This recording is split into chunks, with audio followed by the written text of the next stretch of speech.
Hello, and welcome to The Issues. I'm Sam Brumbaugh, a government and economics teacher at North Penn High School.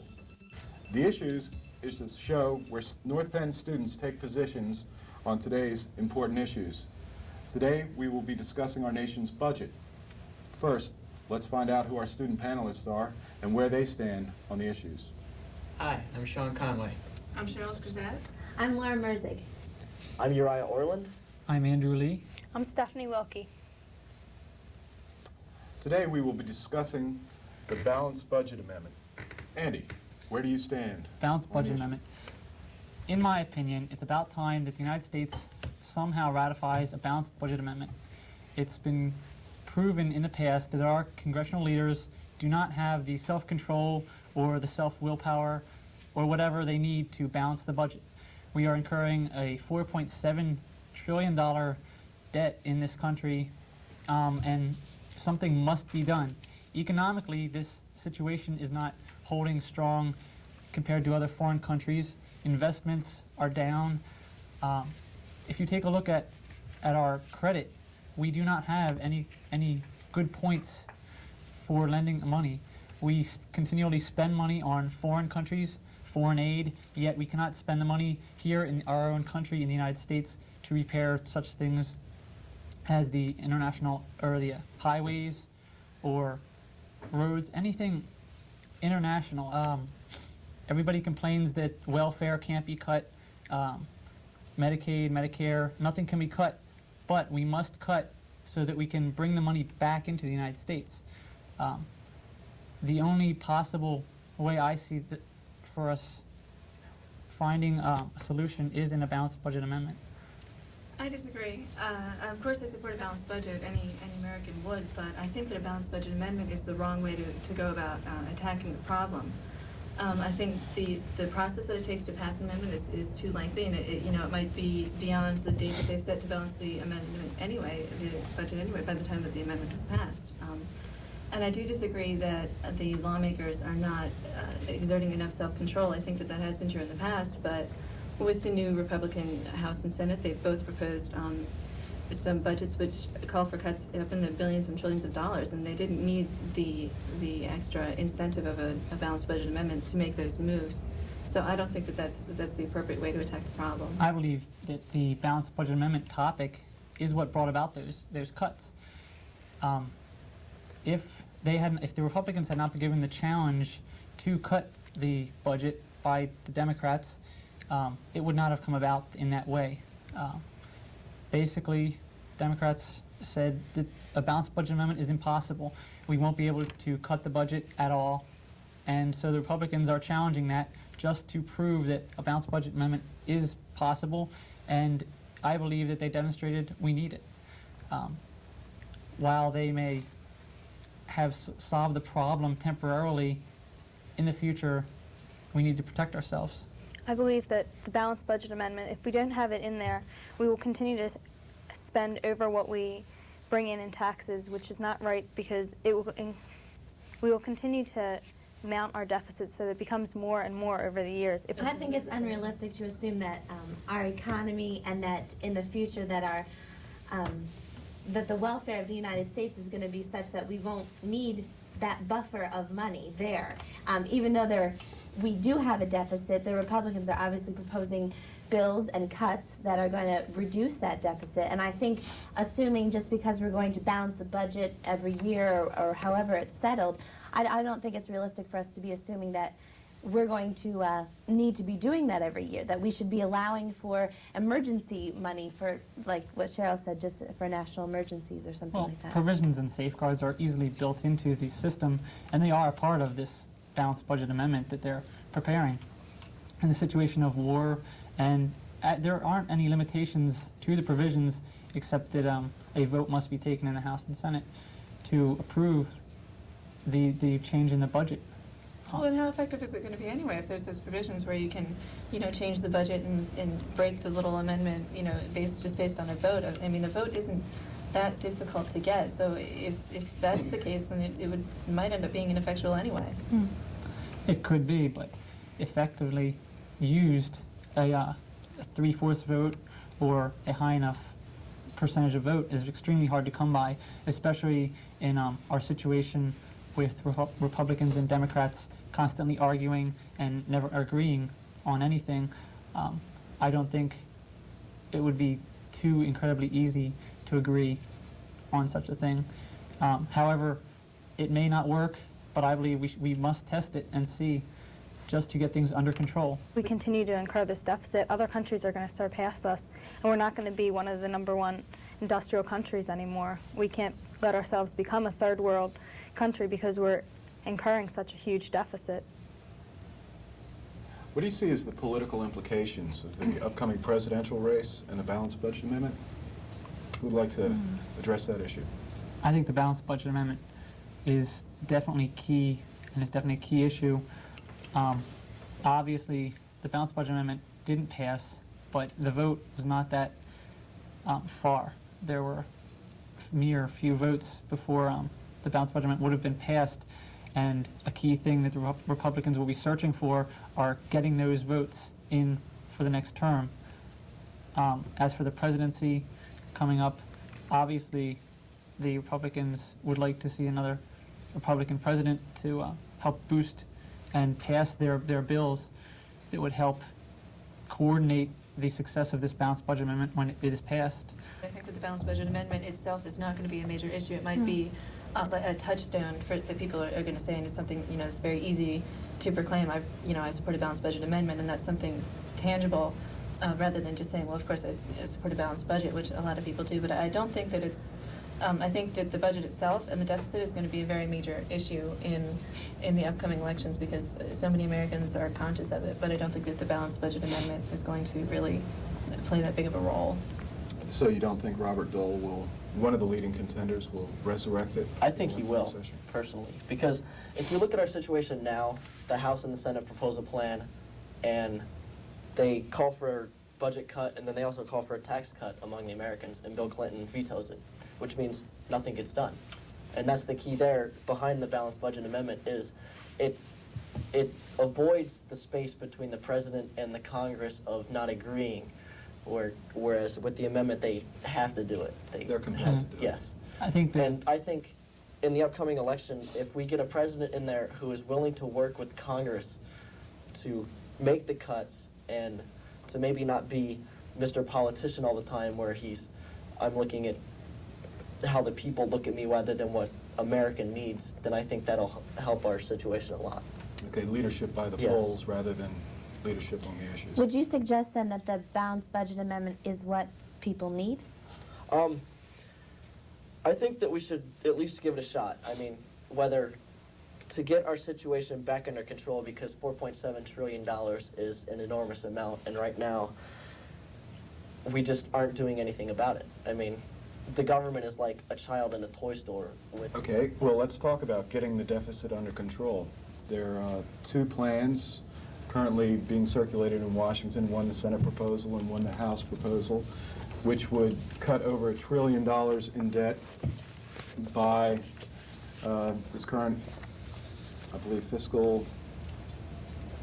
They're proposing to trim the budget and have zero base debt by the year 2002.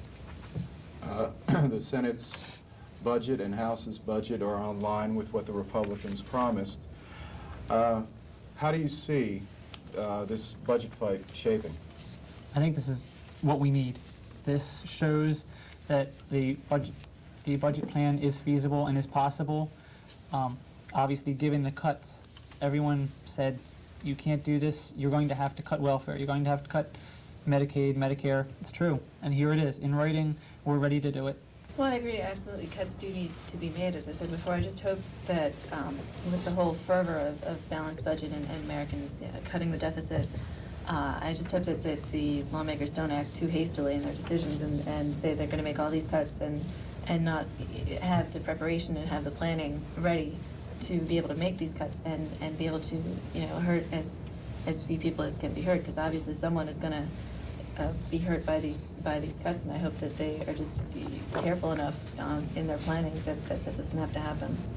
I think we have to look at, in 1962, 12% of our budget was based on Social Security and Medicare. In 1992, it was up to 28%. If 12% was enough in 1962, what are we doing wrong now? We have to cut that and we have to work on getting people back to work, not just giving them money, handing out the money. We can't do that anymore. We're here to help our people. We're not here to provide everything for them, though. They must help the country as well as the country helps them. I think that's a good point. I think that right now in our country, the welfare system is way out of control. I think there's too many people who abuse it, and I think the government needs to make serious cuts in that area. Block grants that the Republicans are proposing, they were suggesting even earlier this past week to cut spending for the Department of Energy, for Commerce, and Education. And what I think is we should be concerned about is with whether the states will be managing this money correctly. You said that we need to make sure that people are helping themselves instead of us, the government, just handing out loans and things like that. What we need to make sure, though, is that that money is being handled properly if we allow the states to be the distributor.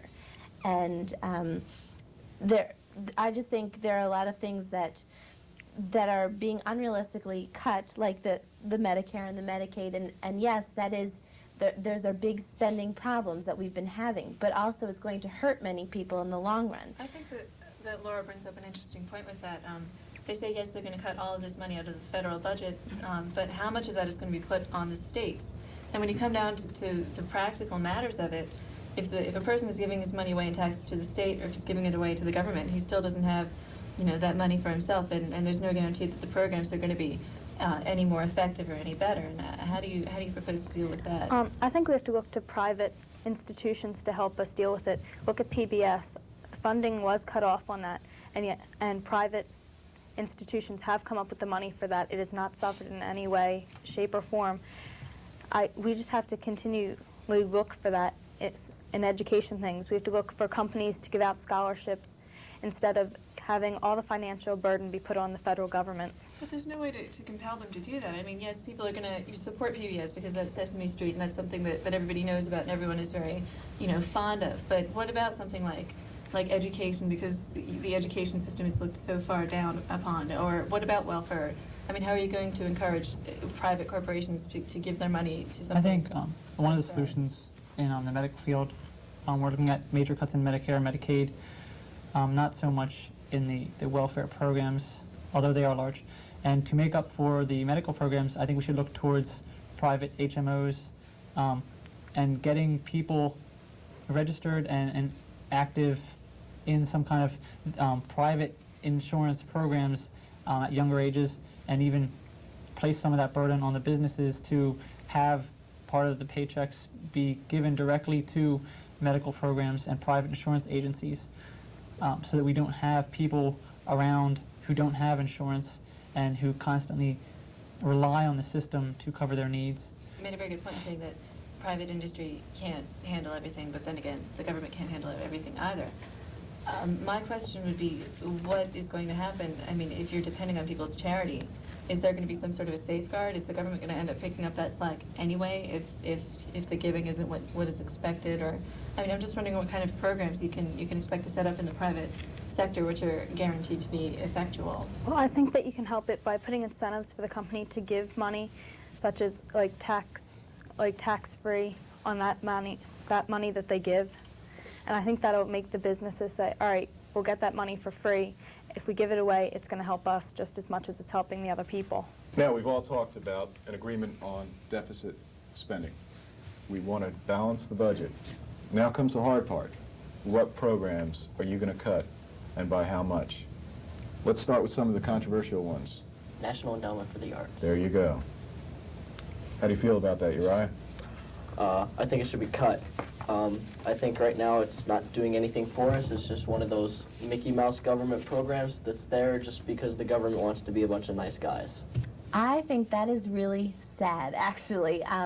Our government is providing artists and philosophers and people with opportunities to express themselves and with funding to promote the culture of America and to put a wedge into some of the different issues and topics through art, through music, through literature, and I think it would be very sad just because it doesn't seem to you or to the Republican Party that it's doing any good, just because it's not making a profit or just because it's not part of a corporation, that you would just cut it. But what about doing this anyway? It causes more problems than it does good. The NEA breeds hatred in itself Well, with its that's gonna- controversial paintings and it just slanders We so could look many at that people. as, we could look at that as controversy, or we could look at it as opening up new worlds for toleration. But what about the homeless people that are sitting out on the streets and we say, we don't have enough money for you because we're giving it to an artist to paint a picture? How do you think they feel?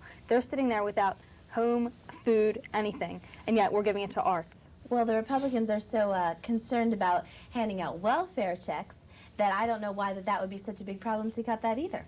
To cut the, you're proposing that the homeless people are going to suffer because we're not going to be cutting the National Endowment for the Arts. And I think that you're hesitant enough already to hand out money to people that are in poor problems and poor estates, and I think that's. But a we're Well, looking- let's talk about that. What about the welfare system? We're looking so that people can find their own ways so that they're not totally dependent on the government. Yes, we understand that there are going to be some times that people need a little help. Fine, they can get the help. But after a certain amount of time, they have to get up and start working again. We can't continue to support them their whole lives. What about teenage mothers? We're handing them out money. They have more kids, we give them more money. They should be out there working, finishing their education, getting a GED, maybe going to school if they can afford it. Fine, they can get their jobs then. The government shouldn't be handling them because they're not making the right decisions. Well, that's all very fine and well to say. I mean, yes, of course, we can all admit that welfare is in a very sad shape right now. And yes, it's very nice to say, well, they should be on welfare for this amount of time, and then they should be out getting a job. But I haven't really heard any solid proposal of how you're going to do that. I mean, how do you propose to get these people off of welfare and into the job market? You can't just give them money and then expect them to go out and like find their own jobs on their own after that. Are you saying that the government needs to help them with that? I mean, is that part of the program? Yeah, I'm no saying matter we what, need they're limits. It's just you give them money and then you cut it? Because that seems I'm saying too. we give them a mandatory obligation. We say, here's what you're going to get. You have a certain amount of time in which you must do this. We say, in this time you must go look for jobs, or you must get your education. You must follow through with this this bonus that we're giving you. Everyone thinks that this is something we're entitled to, that because I'm falling on hard times, I'm entitled to receive this money from the government. It's not an entitlement. It's something that is a gift. You don't deserve it. You get it for free. You should be grateful for it. It seems so many times that people aren't even grateful for what they're getting. They just complain more. We need to put limits on what they're getting and limits on how long they get it, and then provide them with as best we can with the opportunities to achieve those goals. It was made so that people could be on it until they got back on their feet. It has turned into people that are on it for decades and decades. That is not right. They should be out looking for jobs, not sitting getting fed by the And government. as I said before, I do agree with that. I'm just saying, how are you going to deal with these people who are not equipped to go out and find a job or to go out and get their education? It's not enough just to say, okay, we're going to give you this money and then you have to go and find a job or you have to go and get your GED. Ultimatums you have to are give them fine. the skills to do it. And that's what I'm asking is how you're going to... Ultimatums are fine to set deadlines and things, but you're also going to have people, real people, slipping through the cracks, not just statistics, not just people who are, sucking the blood out of the government, but people who are going to be falling on hard times and who need that money. People with disabilities, people with, like homeless people, that we can't just say, if you don't meet it at this certain time, what if they're not capable of doing that? They're just unrealistic goals. Maybe they're unrealistic goals entirely then. If they can't meet those goals within that certain time limit, then will they ever? Then are you just going to turn them out and say, okay, we're going to leave you on the streets to die because we don't want to give you any more money? I mean, I'm certainly not, I'm saying it's not, neither one is a very pleasing option. I'm not saying like that one is better than the other, or that one is, this one's positive and this one's negative. But if you're saying, well, here's this person who doesn't have the skills to get a job, we're either going to keep giving them money so that they stay alive, or we're going to just cut it off and let them die of starvation in the streets. Is that what you're proposing? I think that's a little bit exaggerated, in that Well, people are maybe, just going to maybe be not. hanging all over the They're- streets, they're, suddenly acceptance dying to right the- and left as we walk downtown. There are But- shelters for these people that they can go to if the aid has been cut off, that private charities are helping to fund. Which, when the private charities run out of money, how are we going to deal with that? I mean, I think we're putting a lot of responsibility onto this private sector, the corporations, the charities, and there's no real guarantee that besides your proposal for the tax cuts, there's no real guarantee that that's going to be a stable institution. Every charity falls short. So are you saying that the government should just keep taking care of these people and just, No, because I- if people are going to work, then they're going to want to work and they're going to go out and find a job. If they're not, then they're going to sit at home and go, oh, I don't need to work, I have this money coming in. But if we cut off that money and make them go find a job, then they're going to go, I need money, I need a job, and they'll go find a job. But how can they work without the skills that they need to work? There's plenty of places like Wendy's, McDonald's, Taco Bell, places where you go in for a week and you learn all the skills that you need to know to work there. how You can get a a- paycheck. a Sustain person- family on but a a per- salary from Wendy's. But how? Yeah, how can How you did these sustain people a get family families? flipping We're burgers? talking extreme situations here.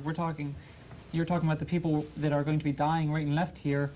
They're not ever going to gain these skills that I guess we're talking about. The best we could hope for them ever would probably be a no-skill type job where they'll be able to work as a janitor or something. But that is something. That is improvement on Absolutely, nothing. that's something, but, I mean, again, you're bringing up the issue, many of these people have families. I mean, what percentage of people on welfare are children who can't help themselves and who are put into this situation involuntarily? Now, if you cut the welfare off entirely from a family and the man's trying to live off of his salary from McDonald's or from Wendy's, you can't support a family on $4.25 an hour. In that just not situation, gonna fly. it's obvious. The family children cannot away? the family cannot be a family if they can't support themselves. The children should then be removed and put in orphanages. Oh yeah. Oh orphanages. no, and now we're getting back to the point where the government wants to step in and become the family, and I thought that that's what Republicans are trying to avoid. But you see, if you that's want not- to take children away from their biological area, their families, But their sometimes parents. they're better People off that they're away from the comfortable with. family. I mean- Well- In those cases, a lot of time they're malnourished, and the parents don't want to help. Some of them don't want to go out and get a job to help themselves. As far as I'm concerned, you're making a judgment call on whether who you think is a suitable parent. Yeah, what and kind of a government has the right to step into someone's personal lives and take your children away? That's Yeah, the but what basic if- right of being A human government that being, has the the government that can't. children's best needs in mind. If the Does- child is going to die, should the government intervene? Yes. And here we are providing the private and public industry and the public people with access to helping this problem.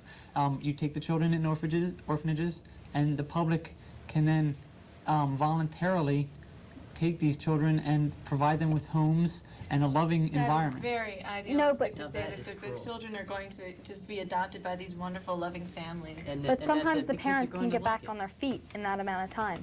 Maybe sometimes having less people in the family can help them get back on their feet, realize that they have to go out and get a job and help themselves so that they can get their children back, so that they can be a And family meanwhile, again. what happens to the children? They're taken away from their families, perhaps the only parents that they've ever known.